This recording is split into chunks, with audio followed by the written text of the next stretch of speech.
Misinformation and disinformation surely exist, but the idea that it's no biggie to give government the power over deciding what misinformation and disinformation are is giving people in power the power to decide what is true, which is insane. If you make government the arbiter of truth, that's the whole ballgame.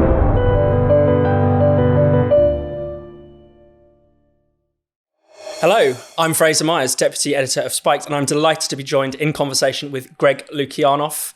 Greg, welcome. Good to be here. And I'm always glad when I'm in Britain. People can actually pronounce my name for some reason. I'll try my best. And I'm glad you're in Britain because I want to talk to you about your experiences as an American free speech campaigner. You're a First Amendment lawyer. Yeah. Also head of FIRE, the Foundation for Individual Rights and Expression, co-author of Coddling of the American Mind and Cancelling of the American Mind. But as someone from the great home of free speech, the home of the First Amendment, could you give us maybe a bit of context into, the depths that the UK has fallen? Because it feels like a lot of people here don't realise how bad we have it in terms of free speech. Yeah. It really is. I think you guys got Stockholm syndrome or something, because so you've gotten used to so many things that are just absolutely insane. So just for historical context, because that's, when people look back on the first Red Scare, like in the United States, there's an assumption that this was this absolutely horrible period, and they're right. Thousands of people were arrested for ties to anarchist or communist organizations, and about 800, I think, were deported from the United States. But it's also important to remember that we have a tendency to sort of pat ourselves on the back as being like, well, they were crazy back then. And it's like, well, there was an incredibly bloody revolution going on in Russia. Yeah. There was a mass bombing campaign going on in the U.S. that targeted including the Attorney General and justices of the Supreme Court, I think including Oliver Wendell Holmes. Yeah. And there were paralyzing strikes all over the country that were coordinated. Yeah. And under this environment, after the bombings in particular, the government arrested about, over the course of 1919 to 1920, arrested about 4,000 people over the course of 2 years. In 2015 and 2016, in Britain, you well exceeded that in the number of people who were arrested for offensive comments on the internet. And you've gotten kind of used to the idea that if someone says something that's pretty offensive on the internet, you can be arrested for it. So that's one of the reasons why I think that there's a sense that things aren't that bad in Britain, because you've just kind of internalized so much of it. It's just the sort of water we swim in, unfortunately.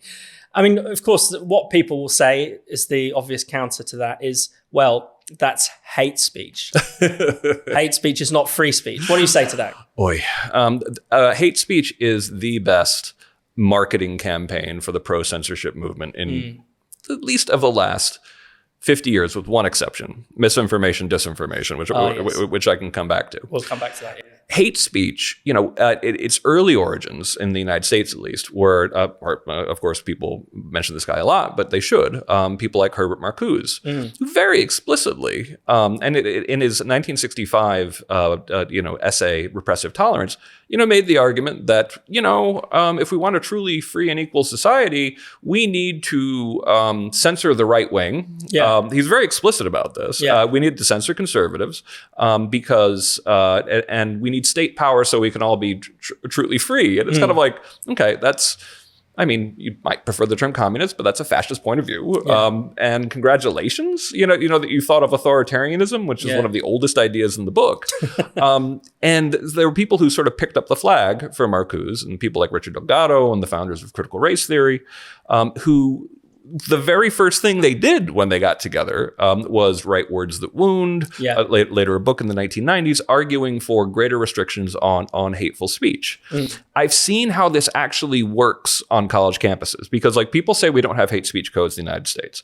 In a sense, they're very, very wrong. Yeah. We've had hate speech codes on American college campuses in one form or another since the 1980s, and they are a disaster. Yeah. They have prevented discussion of perfectly reasonable topics, making perfectly reasonable opinions about those topics as if they were, this new idea of hate speech. Yeah. But there's another point to hate speech.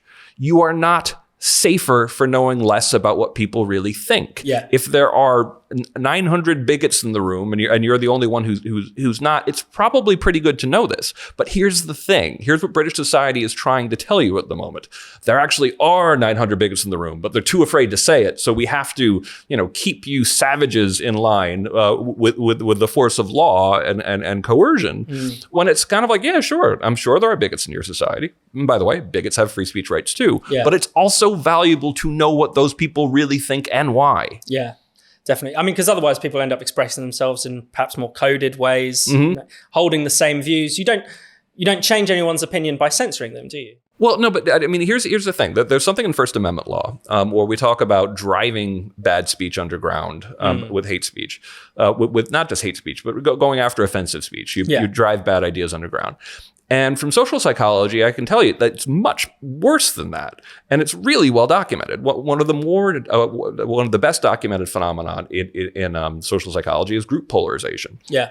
The idea that if you get people who agree with each other to only talk to each other, they get much more radicalized in the position of the group. Yeah. And that's what you would expect to see in a country or, I don't know, a continent that's been policing speech for quite some time, is you can expect greater polarization, that the right gets more radicalized and more sort of pulled away from the mainstream of society, and the left gets more ignorant of what the right actually thinks and gets more radicalized in the direction and actually doesn't have enough people counter-arguing with them, so that they actually tend to spiral off into radicalism too. Yeah. And all of these things that you could expect, and not actually understanding what people think, people not being able to be their authentic selves, massive preference falsification, this Timur Kuran idea of people lying about what they actually believe. Yeah.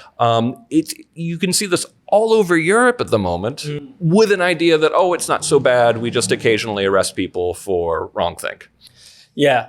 And one other thing people often say, or another sort of excuse that's given to suppress free speech, particularly racist speech, far-right speech, is that it's an incitement to violence. So I'm thinking particular in the wake of the riots, several people have been jailed, actually serving prison sentences. Someone, the week we're speaking, a woman was sent down for 31 months for a racist tweet. And, she said something along the lines of, burn all the asylum centers with the people in them. I don't care. If that makes me racist, so be it. Now, everyone would agree that that's objectionable. But that was counted as incitement. In law, no. But a lot of people will describe this as incitement to violence as a reason, as an argument for censoring it. Yeah. But would you consider that incitement? What does incitement actually mean? Yeah, I mean, it is funny that and I'm going to digress briefly for a minute. It's oftentimes sort of like considered almost like American politeness, but it's also some amount of affection for Europe in general, not being very pro free speech. Yeah. And truly, that when I come over here, I'm supposed to say something like, well, in the United States, we have this commitment to, free speech free speech absolutism. I always remind them, we don't actually. We have lots of restrictions on speech, but we are opinion absolutists. Yeah, that's essentially the central idea of like the way we understand the First Amendment. We're supposed to come over here and say, but your codes are working just fine. But and then I have to explain the bedrock principle of American First Amendment law, which is the correct principle for a genuinely diverse, multicultural society, is that you cannot base punishment for speech merely on offensiveness. Yeah. Because what you do in that circumstance is and John Stuart Mill would point this out as well, you tend to put the opinions and norms of the powerful in charge of everybody else. And Britain's a sucker for this stuff because they have this idea of there being a single modal Brit, and politeness is very, it is central to them. So they have a John Bull kind of idea. America's never had this. Yeah. People in Richmond always hated people in Boston, hated people in Maine, hated people in Florida. We've never seen ourselves as single people. So anyway, long digression here.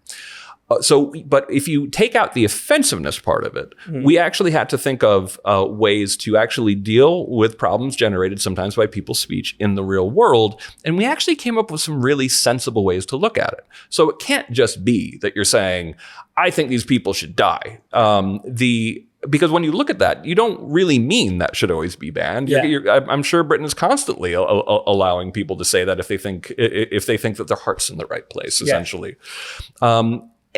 So in this case, so the way we actually dealt with the problem of incitement was by saying it has to be in a situation in which there's imminent lawless action, and that's likely to happen, and that was the intent. The idea of like, let's go burn down that asylum center right now in a situation in which that's likely to happen. That's incitement even in the United States. And it not only can be punished, I believe it should be punished. Yeah. But someone saying something hyperbolic and angry, is understood in the United States as merely to be highly offensive, but might be a genuine sort of emotive way to express great anger.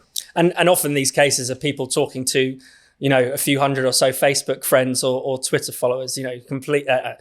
There's no relationship whatsoever, really, or causal relationship between any of these tweets and what people are doing in riots, or if people say things that are detached from any kind of broader I mean, like, for example, if you were part of these riots and you wrote that, and it's kind of like, that wouldn't be great evidence for your motivation. Yeah, exactly. But if you're just saying I'm really, really angry in offensive terms, you should be allowed to do that, and not just from a human rights perspective too, but also just from we shouldn't be demanding that people hide their authentic selves, because it doesn't actually make you safer from what they believe. Yeah. It wouldn't stop a violent outburst if that really was the thing it might make it more likely when you can't actually talk about things peacefully. That it leads to violence. That if you give people no other recourse other than they can't express their anger through peaceful means, oftentimes they're going to express it in non-peaceful means. Definitely. I'd like to ask you a bit about the Israel Palestine debate, particularly since October 7th. This has obviously flared up on streets across the US, Europe and UK. It's a big thing on campus with all these kind of Gaza camps. Yeah. You'll hear that both sides will say that their free speech is being suppressed. Yeah. Do you think, is it true? Are both sides equally suppressed? Does one side have a greater claim to being censored? Or what's your reading of that situation? Not equally. And it was very, So my book, Canceling the American Mind, my book with the great Ricky Schlott, a brilliant young woman, came out on October 17th of last year. And, terrible timing, because basically the entire world was sort of absorbed with October 7th and its aftermath. And I put all the data together, for how bad it was on American campuses at that point. And I was frankly incredibly depressed by it, because it was even worse than I thought. And I've been doing this for 23 years. And I knew that in the United States, you could just immediately dismiss ideas you don't like by what I call fash casting, like magically declaring someone as conservative or a fascist, or that my new favorite one is neo-Confederate. That's a real one too. Sort of advanced insult technology, and suddenly I don't have to listen to you anymore, as if that's intellectual. So it was really that I always have to say it this way. It was really bad prior to October 7th on college campuses. But after October 7th, it is absolutely true that pro-Palestinian professors and students did get in trouble, like sometimes for saying things like, that were supportive of Hamas, but nonetheless, protected speech. But there was a lot of buzz, on the left of being this new McCarthyism that was going on. And I wrote something in The Atlantic saying, where have you been? Yeah. We're talking about the largest number of professors fired, even more than McCarthyism, over the past 9 years of what we dubbed cancel culture, which we give a technical definition of. So, where have you been? But yes, FIRE is a nonpartisan organization. We've been defending pro-Palestinian students and pro-Palestinian professors. And there have been a lot of those cases. And we definitely always try to distinguish if it is something that wouldn't be protected under American law. But there have been quite a lot of these cases. And we always come to the defense of the pro-Palestinian professors and students. But at the same time, it's also been 2023 was also the biggest period for deplatformings in the United States. Right. And in deplatformings, we also include shoutdowns, and where students show up and they don't let a speech go on because they don't like it. Yeah. That movement since October 7th has been exclusively from pro-Palestinian students who are demanding free speech for themselves, but oftentimes don't give a damn about yours. Yeah. And so 2023, worst year for deplatforming ever. This year is likely to exceed that. We're almost at a higher rate for this. And this includes cases where pro-Palestinian students shut down a talk by a Jewish professor about black holes because apparently he was pro-Israel. And I'm kind of like, I want to go to that black hole talk. Yeah. And because you don't like them, I don't get to hear them. Mm. And that's the thing. You'll get this minimizing of the shout downs. And it's like, no, this is, again, a lot of times like people would call their opponents on campus fascists. I'm kind of like, well, there is a word for people who believe, that using force to shut down speech you don't like because you don't approve of it, so no one else gets to hear it. There's some unpleasant words for that. Yeah. And this has been out of control on college campuses, and this has not been covered. Mm. Now, when it comes to things like the last 2 months of last year was fascinating for FIRE, because it was like constantly like little law review, little end of the year exams in law school. Yeah. Where they give you like a fact pattern about whether or not this is protected. Because normally for FIRE, it's this is protected, this is protected, this is protected. Okay, maybe. The last 2 months were this is protected. Okay, that's an encampment. Any school in the country can say that you can't have a permanent encampment or an extended encampment, and most schools do. They just haven't enforced it if they feel sympathetic to the students in different cases, and that was a bad idea to begin with. You can't take over the president's office. Schools had blown this by, in some cases, they really liked the students catering the takeover of the president's office. This happened repeatedly.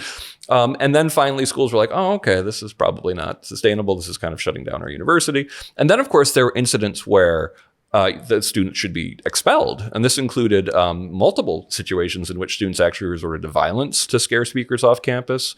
At Berkeley, I want to say Berkeley of all places, but Berkeley's become terrible for freedom of speech. So this isn't surprising at all. And in this case, they started texting each other because there was an Israeli Defense Force speaker, about to talk about the situation in the Hamas war. And, student protesters organized with constantly, writing to each other like, let's shut it down. And then they, which is, not great evidence when you actually go and then proceed to shut it down by smashing windows, filtering into and they evacuated the speaker. And, I wrote something that, if you have a shallow knowledge of civil liberties, you might have been surprised that this was the title, where I called for those students to be expelled. Yeah. And I had to make the point, no, violence in the face of speech is not extreme speech. Yeah. It is the antithesis of speech. It's you acting as a totalitarian. It's you saying that, because I don't like you, you can't hear them. Yeah. And so that needs to be taken much more seriously on college campuses. Definitely. And so any hope that perhaps the left should have woken up to the threat to free speech, had thought it's happening to us now, should we defend the broader principle, might have dissipated. Was I being naive to maybe have that hope? So growing up, I was always a political liberal, and very firmly so, and definitely a lot of my beliefs would probably put me pretty far left for a lot of my life. But I was always strong on saying I'm a liberal because the left that kind of thought that, Stalin was swell and that Mao, heart was in the right place, Lenin wasn't so bad. Like those people had kind of become a joke after 1989, 1991.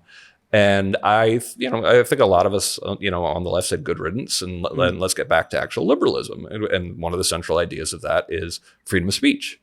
And I kind of feel like historically we won, but on campus, it just took a while for people to pretend that unpleasantness in which a lot of these, left ideas fell apart could just be ignored. And I'm now dealing again with people who are telling me, totalitarianism in the name of equality is lovely and heroic. Yeah. And what about the right? There's a lot of talk about particularly the Trumpian right being a threat to free speech. Where do you see the threats there? Might they perhaps not be as significant as the kind of woke threats that we've become used to? I definitely see threats from the right. I do get frustrated with the left, because any threat from the right, they use it to not have to look at themselves at all. Yeah. But absolutely, there are threats from the right. And it's and definitely, am I worried about whoever becomes president having bad policies on this? I mean, some of the stuff that Trump has said makes me a little bit worried about some of the policies that he's going to advocate for when he's actually in office. And one thing that was a very clear attack on academic freedom and free speech, and a very foolish move on the part of Ron DeSantis and Florida, was the Stop Woke Act, which was passed, I think, in 2022, which forced lawyers, and here's my sympathies with these lawyers to a degree, to go into court to defend a law as being constitutional under the American First Amendment, and having to make the argument that, well, under this law, professors can advocate against affirmative action, but they can't advocate for it. And it's like, okay, you just proved that this is unconstitutional. And we'd been telling them that it was unconstitutional before it was passed. They passed it. We're like, we're going to sue, and we're going to win. And we sued, and we won. And it's now currently on appeal. And I think we're going to continue to win. So we have seen very real threats from the right. However, now that that's defeated, I always point out, to once again displease the left, that now that that's at least, hopefully forever defeated, but at least temporarily defeated, the biggest threat to academic freedom in terms of law is concerned is our policies in the community college system of California, one of the biggest community college systems in the country, which actually require professors to incorporate intersectionality, anti-racism, all of this stuff into their class. Even if they disapprove of it, it has to be in their syllabus. They're told to incorporate this in the class. If I are suing against this, because arguably compelled speech is even worse than telling people what they can't say. Yeah. And it was great to have a chemistry professor, actually be one of our plaintiffs. Explaining, like, I don't understand how to explain the anti-racist properties of the atomic weight of boron. So finally, we've talked about racism, hate speech. What about misinformation? I think this is the new... This is the new excuse, the new canard. I mean, Greg, how can you sit there and defend lying? I know. What a black heart you must have. I know. And the thing is, as we all know, truth is very easy to know. We all know it. We just feel it. And that's one of the things where it's kind of like, how can people be suckers for this stuff? But I guess it's kind of like, then I find myself saying, like, well, if there's one thing we learned from the Enlightenment, I'm like, oh, they're not being taught any of this stuff. Yeah. So here is the great truth of the Enlightenment. And I actually think we would have benefited, and I think Yuval Harari made this argument, but something that I think ultimately comes from Immanuel Kant, is that the Enlightenment is probably better understood as the discovery of our own ignorance.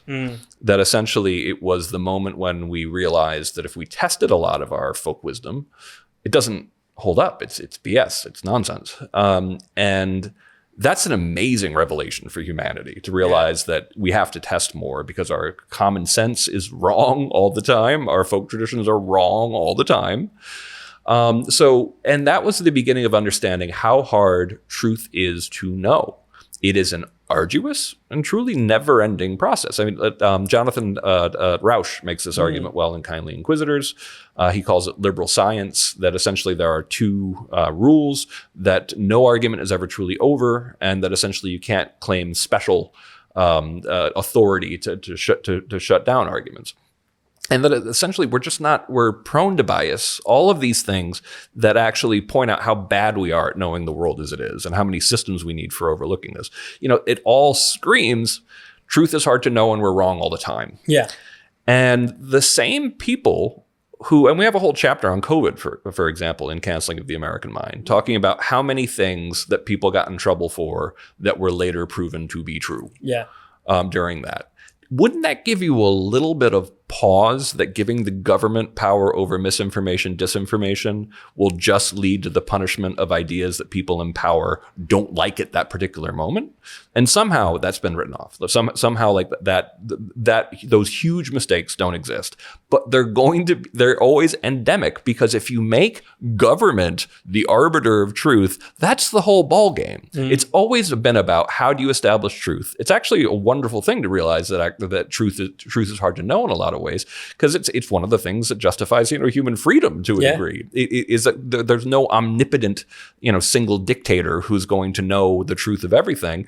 And basically, if your society actually doesn't have those mechanisms for understanding the world as it really is, it's going to become more and more, ridiculous, less effective, and the range of the number of things you're going to get in trouble for are going to get bigger and bigger as the elites, the people in charge, realize that, we can't really control them, so we have to expand our powers further and further. So misinformation and disinformation surely exist, and intentional campaigns of disinformation are things that should be identified and should be explained and called out. But the idea that it's no biggie to give government the power over deciding what misinformation and disinformation are is giving people in power the power to decide what is true, which is insane. Lukianoff.